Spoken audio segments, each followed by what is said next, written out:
The morning sun cast long shadows across the crowded marketplace of New Haven Station, humanity's largest trading outpost in the Centauri system. Merchants from dozens of species hawked their wares while travelers hurried between transport platforms. The cacophony of alien languages, mixed with human chatter, created a symphony of interstellar commerce. Marcus Chon pushed through the crowd, his security uniform drawing respectful nods from human traders and wary glances from alien merchants. As head of station security, he had seen enough corruption and cruelty to last several lifetimes. Most days, he simply went through the motions, filing reports and maintaining order while trying not to think too deeply about the injustices that flourished in the shadows of galactic trade. The cry came from the depths of the black market sector, a sound so raw and desperate that it cut through the ambient noise like a plasma blade. Marcus paused mid-step, his hand instinctively moving to his sidearm. Other humans nearby continued their business, either not hearing the sound or choosing to ignore it. The alien merchants seemed equally indifferent, their various appendages continuing to sort through merchandise. Another cry echoed from the same direction, weaker this time but unmistakably filled with terror and pain. Marcus looked around at the indifferent faces surrounding him. Humans chatted with their business partners while vegan traders examined exotic fruits. Blue-skinned Altarians negotiated shipping contracts as if nothing had happened. The sound came again, barely audible now, like hope itself was dying out. Marcus made his decision. He pushed deeper into the market, following the sound through narrow alleys between merchant stalls. The legitimate businesses gave way to shadier operations, weapons dealers, information brokers, and worse.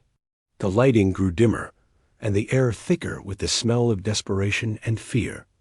The cries led him to a small alcove where Grendak the Hut maintained his private collection. The massive slug-like creature was known throughout the sector for his exotic pets and entertainment, though everyone knew his real business involved much darker pursuits. Security cameras were notably absent from this corner of the station. Through the grimy window of Grendak's establishment, Marcus saw rows of cages containing various life forms. Most were animals destined for wealthy collectors, but in the far corner sat something that made his blood run cold. A small figure huddled in a cage, barely large enough to contain her, covered in bruises and trembling with exhaustion. She appeared to be from one of the newer species to join galactic civilization, with pale lavender skin and large eyes that held far too much intelligence for any creature that should be caged. Her clothing was torn and dirty, and metal restraints around her wrists suggested she had been trying to escape for some time. Marcus had seen enough alien physiology to recognize youth when he saw it. This was a child, probably no older than 12 in human years. As he watched, she looked up directly at him through the window, her eyes meeting his with a mixture of hope and terror that nearly brought him to his knees. The rational part of his mind catalogued all the reasons he should walk away. Grendak had powerful connections throughout the sector. Interfering with his business could end Marcus's career and possibly his life. The girl was not human, and technically not under human jurisdiction. Getting involved would mean paperwork, investigations, and political complications that could tie him up for months. But as she looked at him through that grimy window, Marcus saw something that transcended species and politics. He saw a child, in pain, abandoned by a universe that had grown too comfortable with looking the other way. Marcus activated his communicator and called for backup, then walked into Grendak's establishment. The Hut's massive form dominated the center of the room, surrounded by his various lieutenants and bodyguards. The smell of decay and cruelty hung in the air like a physical presence.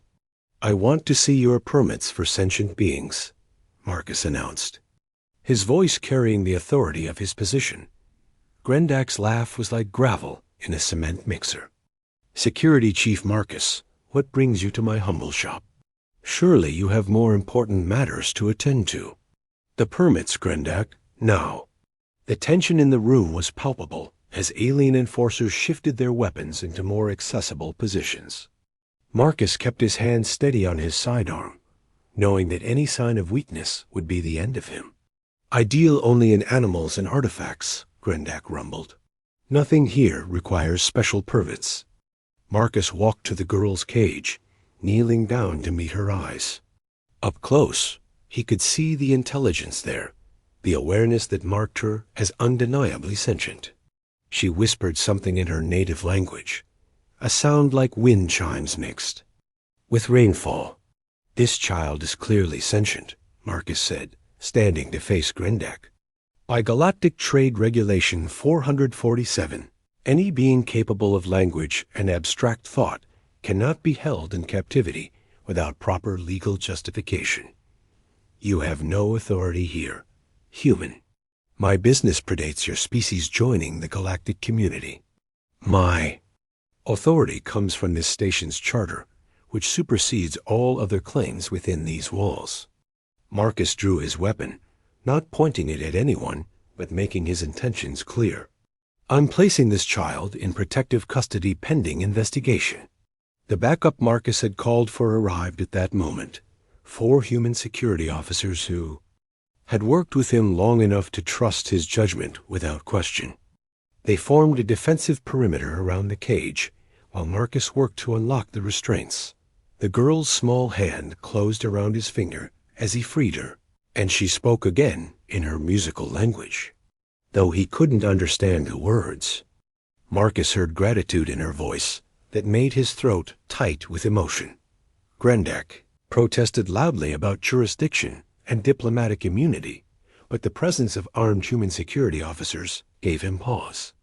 He knew that fighting them would bring unwanted attention from higher authorities, attention that might expose other aspects of his business. As Marcus carried the girl out of that terrible place, she looked back at him with eyes that seemed to hold the wisdom of her entire species. In heavily accented but clear English, she whispered the first human words he had heard her speak. Thank you. The investigation that followed revealed a trafficking network that spanned multiple systems. The girl, whose name translated roughly to Song of Morning Stars or simply Star, testified before the Galactic Council about her ordeal. Her courage helped shut down dozens of similar operations and led to the establishment of new protections for recently contacted species. Marcus never sought recognition for his actions that day. For him, the choice had been simple. A child was in danger, and he had the power to help. That it happened to change galactic law and save countless other lives was simply a bonus dot in a universe where most beings learn to look away from cruelty. Sometimes it only takes one person willing to step forward. Sometimes being human means refusing to let innocence suffer in silence, regardless of species or consequence. Sometimes one human is enough.